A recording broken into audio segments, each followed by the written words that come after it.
अस्सलाम वालेकुम वरहमतुल्लाहि वबरकातुहू। स्टूडेंट्स, आज हम साउंड की इंटेंसिटी की मदद से साउंड के इंटेंसिटी लेवल को कैलकुलेट करेंगे। सबसे पहले हमें ये पता होना चाहिए कि हमारा जो इंसानी कान होता है ये जिन इंटेंसिटी पे रिस्पॉन्ड करता है उसकी जो रेंज है वो फेंटेस्ट साउंड की इंटेंसिटी 10⁻⁻12 वाट पर स्क्वायर मीटर से लेके 1 वाट पर स्क्वायर मीटर तक हो सकती है। ठीक है, यानी कि अगर इंसान को अगर देखा जाए तो ये जो है इसको हम रेफरेंस इंटेंसिटी भी कहते हैं। ये 10⁻⁻12 वाट पर स्क्वायर मीटर को हम एज ए रेफरेंस इंटेंसिटी जो कि 0 बेल पे होती है इसको हम ले सकते हैं, कैलकुलेट कर सकते हैं। इसके बारे में यानी कि इंटेंसिटी के बारे में थोड़ा बहुत आपने पहले भी पढ़ लिया था जब हमने sound intensity characteristics of sound में पढ़ा था। ठीक है, ये जो 1 वाट पर स्क्वायर मीटर है ये बहुत ज़्यादा इंटेंसिटी वाली आवाज़ है जिसके ज़रिए इंसान के कान जो है उसमें दर्द पैदा हो सकता है। इनके दरमियान में इंसानी कान जो है वो किसी भी फ्रिक्वेंसी वाली आवाज़ पे रिस्पॉन्ड कर सकता है। ठीक है, इसमें जो 10⁻12 है ये बेसिकली है जिसको हम कहते हैं कि ये फेंटेस्ट साउंड की इंटेंसिटी है। इसको हम रेफरेंस इंटेंसिटी के तौर पे लेते हैं 0 बेल के ऊपर। ठीक है, ये बेल अलेक्जेंडर ग्राहम बेल के नाम पे था। जबकि बेटा जो 1 मीटर पर स्क्वायर मीटर है ये इतनी लाउड होती है कि इससे कान जो है उसमें दर्द पैदा हो सकता है।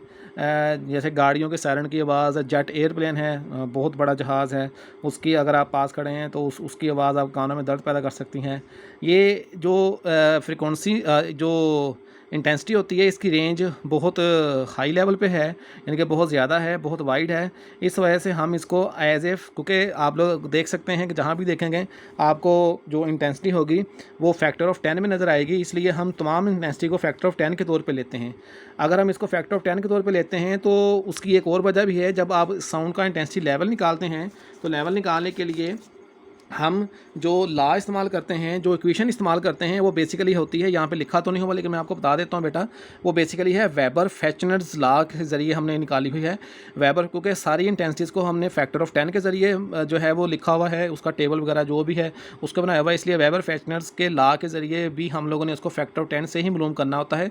उसके लोगार्थम, और लगार्थम कौन सा लेंगे क्योंकि हम लोग फैक्टर ऑफ 10 को इस्तेमाल कर रहे हैं तो यहाँ पे हम कॉमन लगार्थम जिसकी बेस 10 होती है उसी को हमने ज़रिए लिया है। According to Weber Fechner's law के मुताबिक बेटा the loudness L of A sound, वो ये अननोन साउंड के लिए इस्तेमाल करेंगे हम जिसको हमने मालूम करना है। ठीक है, टू बी नॉन है ये को, तो अननोन साउंड का लाउडनेस जो है वो अननोन इंटेंसिटी आई के लॉगरिथम के डायरेक्टली प्रोपोर्शनल होता है, जिसको हम मैथमेटिकली लिखेंगे कि loudness of unknown sound directly proportional to its logarithm of unknown intensity of the sound. ठीक है, और जब हम इसको बराबर करेंगे तो के क्या आ जाएगा, के यहाँ पे प्रोपोर्शनलिटी कांस्टेंट के तौर पे आ जाएगा। तो पहली इक्वेशन हमारी बन जाएगी logarithm is equal to K log यानी कि साउंड लेवल यानी कि L is equal to K log आई के इज़ कांस्टेंट ऑफ प्रोपोर्शनैलिटी यहाँ पे एज ए ज़ाहिर होगा।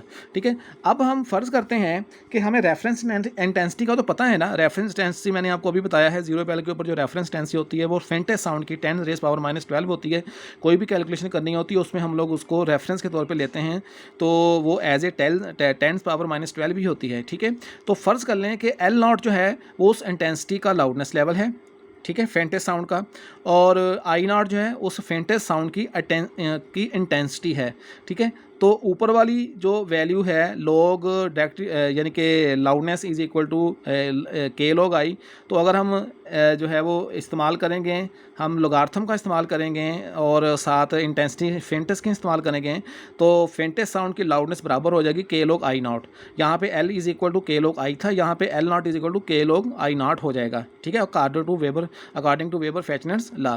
अब हम सब्ट्रैक्ट करेंगे, हम सब्ट्रैक्ट कैसे करेंगे, यही कि हम इसमें से इसको माइनस कर देंगे, 1 में से 2 को हम माइनस कर देंगे। तो जब हम 1 में से 2 को बेटा माइनस करेंगे तो आप यहाँ पे देखें कैलकुलेशंस मैंने आपको करके दी हैं कि एल में से एल नॉट निकाल दें तो बराबर हो जाएगा, इधर से साउंड, ये साउंड लेवल बन गया, इसको इंटेंसिटी लेवल भी कहते हैं। Difference of sound level sound level कहलाता है या इंटेंसिटी लेवल कहलाता है। तो इधर से के लॉग आई माइनस के लॉग आई नॉट हो जाएगा, ठीक है। इसमें से हम के कॉमन ले लेंगे, लॉग कॉमन इसलिए नहीं लिया क्योंकि ये आप लोगों ने आपने मैथमेटिक्स में चैप्टर नंबर 3 में लॉ नंबर 2 पढ़ा होगा कि अगर आप लॉगरिथम के डिफरेंस को सिंगल लॉगरिथम में लिखना चाहेंगे तो वो डिवाइड हो जाता है आपस में।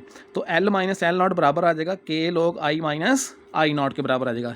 Here L minus L not is called intensity level of unknown sound, it is also called sound level. इसको हम साउंड लेवल या इसको हम SLB कह सकते हैं, इंटेंसिटी लेवल या साउंड लेवल। ये बराबर हो जाएगा के log I over I not के हो जाएगा, ठीक है। इंटेंसिटी लेवल बराबर किसके हो गया बेटा, के log I over I not के, ठीक है। अब हम इसके यूनिट की तरफ आएंगे। बेल और डेसिबल 2 यूनिट इसके इस्तेमाल होते हैं। बेल बेसिकली जो है वो बड़ा यूनिट है और डेसिबल जो है वो छोटा यूनिट है, लेकिन हम उसको लिखेंगे कैसे और यहाँ पे के की वैल्यू 1 कैसे आएगी। आपने अपनी अगर किताबों में लिखें द वैल्यू ऑफ के depends not only the unit of I and I not but also the unit of intensity level. Intensity level के यूनिट के ऊपर भी डिपेंड करता है, ठीक है। हमें ये पता होना चाहिए, ये थोड़ी सी जगह है यहाँ पे मैं आपको लिख देता हूँ कि जो इंटेंसिटी होती है अननोन साउंड की वो 10 टाइम्स होती है फेंटेस्ट साउंड की इंटेंसिटी के, ठीक है। यानी कि intensity of unknown sound will be equal to 10 times of intensity of faintest sound, ठीक है, आई ओवर 10 आई नॉट।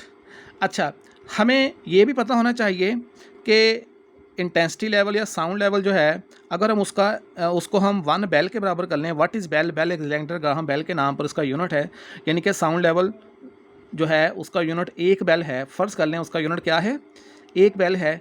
तो हम इसको कैलकुलेट कर सकते हैं।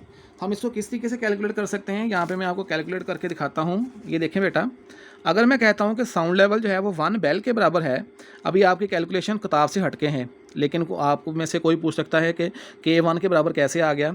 साउंड लेवल अगर 1 बेल के बराबर है तो साउंड लेवल का फार्मूला हमने अभी पढ़ा है के log I over I not के, ठीक है।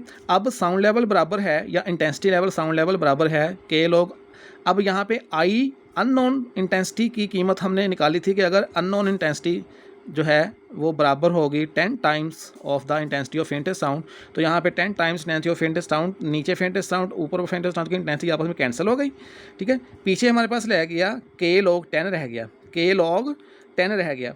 आपको मैंने ऊपर कहा था कि साउंड लेवल जो है 1 बेल के बराबर होगा, तो साउंड लेवल की जगह पे आपने 1 लिख देना है, 1 बेल लिख देना है। इधर से के लॉग 10, आपको पता है ना बेटा कि लॉग 10 की कीमत 1 होती है, तो के 1 के बराबर 1, तो इसकी मतलब हुआ कि अगर के की कीमत जो है अगर क्या निकालना चाहें तो के हेयर के इन SI यूनिट वैल्यू ऑफ के विल बी इक्वल टू 1 आएगा, ठीक है। तो अब यहाँ पे देखें फार्मूले में कि यूजिंग के इज इक्वल टू 1 इक्वेशंस क्या बन जाएगी, इंटेंसिटी लेवल या sound level will be equal to K की कीमत 1 है तो log I over I naught bel. Bel क्या है, bel is a SI unit, ठीक है, ऑफ साउंड लेवल या इंटेंसिटी लेवल का, ठीक है। बेल एक बहुत बड़ा यूनिट है। आम हालात में हम बड़ा यूनिट इस्तेमाल नहीं करते, बल्कि उसके लिए हम इसको स्मॉलर यूनिट इस्तेमाल करते हैं, that is called decibel. Decibel abbreviate के तौर पे हम उसको DB भी लिखते हैं, D छोटा होता है, B बड़ा होता है, ठीक है। It must be remembered that 1 bel जो है बेटा वो 10 बेल के बराबर होता है। अगर 1 बेल 10 बेल के बराबर होता है, इफ़ अगर 1 बेल बराबर हो 10 dB के, देन इक्वेशन बिकम्स, तो इक्वेशन बन जाएगी इंटेंसिटी लेवल की 10 log I over I naught DB। पहले थी log I over I naught bel, और अगर आप DB में लिखना चाहते हैं तो 10 के साथ मल्टीप्लाई कर दें, 10 dB, 10 log I over I naught DB decibel. Using this formula we can calculate sound intensity level of any sound. किसी भी साउंड की इंटेंसिटी लेवल को या साउंड लेवल को चेक करने के लिए हम लोग इसका इस्तेमाल करते हैं। प्रैक्टिस के तौर पे यहाँ पे मैंने एक एग्जांपल पुट की है, आप देख सकते हैं। यहाँ पे मैंने एक इंटेंसिटी ली है, इंटेंसिटी यहाँ पे आप मेजर कर सकते, यहाँ पे इंटेंसिटी देखें आप, intensity of rustling of leaves, पत्तों की सरसराहट की इंटेंसिटी, ठीक है। अब इसका हमें इंटेंसिटी तो पता है, ये अननोन नहीं है, पता है। लेवल हमने मालूम करना है, वो अननोन है। रसलिंग ऑफ लीव्स की इंटेंसिटी है 10 की ताकत -11 वाट पर स्क्वायर मीटर, और intensity of the faintest sound, ये रेफरेंस इंटेंसिटी होती है जो हर फार्मूले में पुट होगी, पहले से दी होगी, ठीक है। ये होगी वाट पर स्क्वायर मीटर, 10⁻12 वाट पर स्क्वायर मीटर। आपने साउंड इंटेंसिटी लेवल निकालना है बेटा रसलिंग ऑफ लीव्स का, तो साउंड लेवल को निकालने के लिए फार्मूला 10 log I/I0 dB। अब उसमें आपने क्या करना है, 10 log I था 10 की ताकत -11, I0 था 10 की ताकत -12, -12 ऊपर जाकर प्लस के 12 होंगे, 12 में से 11 निकाल दें तो 10 की ताकत 1 बचेगा, 10 की ताकत क्या बचेगा 1। और आपको थोड़ा सा मैं रिकॉल कर दूं, लॉगरिथम के लाज में आपने पढ़ा था कि अगर लॉगरिथम की बेस 10 हो, m की पावर n हो, तो वो जो पावर होती है वो लॉ के मुताबिक लॉग से पहले आ जाती है, ये हो जाएगा n log to the base of 10 की m। ठीक है, तो इस तरीके से आप उसको लिखेंगे। तो इसका मतलब है कि जो पावर होगी वो लॉगरिथम से पहले आ जाएगी, तो 10 से वो मल्टीप्लाई हो जाएगी। ठीक है, और इधर हमारे पास रह जाएगा log 10। As you know that log 10 बराबर होता है 1 के, तो 10 एक बार 10 हो जाएगा, 10 को 1 से मल्टीप्लाई कर देंगे तो 10 dB आ जाएगा उसका intensity level. If you have intensity of 10 raised power -11 watt per square metre, then its level will be equal to 10 dB। ठीक है, तो अगर आप अपनी किताब के ऊपर भी देखेंगे ना, तो आपको साइड पे जो है वो एक बना हुआ नज़र आएगा, टेबल बना हुआ नज़र आएगा, उसमें लिखा होगा नियर बी जेट एयरप्लेन जो है उसकी इंटेंसिटी। ठीक है ना, उसके अलावा फास्ट ट्रेन की इंटेंसिटी, सायरन की इंटेंसिटी, लार मूवर की इंटेंसिटी, वैक्यूम क्लीनर की इंटेंसिटी, और साथ इंटेंसिटी लेवल लिखे होंगे, तो वो कोई भी लेवल जो है वो आप निकाल सकते हैं। ठीक है, किसी भी चीज़ का लेवल आप निकाल सकते हैं। ठीक है, तो उसके अलावा फेंटेस्ट ऑडिबल साउंड जिसको हम थ्रेशोल्ड कहते हैं, उसकी इंटेंसिटी वो भी हम निकाल सकते हैं।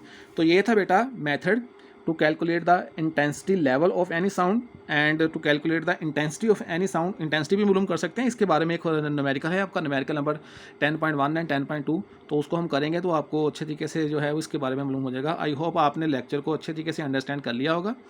बाकी जो इसके बारे में इंफॉर्मेशन वगैरह है, अगर आपको कोई प्रॉब्लम वगैरह है तो आप मुझे जो है वो मैसेज कर सकते हैं इसके बारे में। अल्लाह हाफिज़।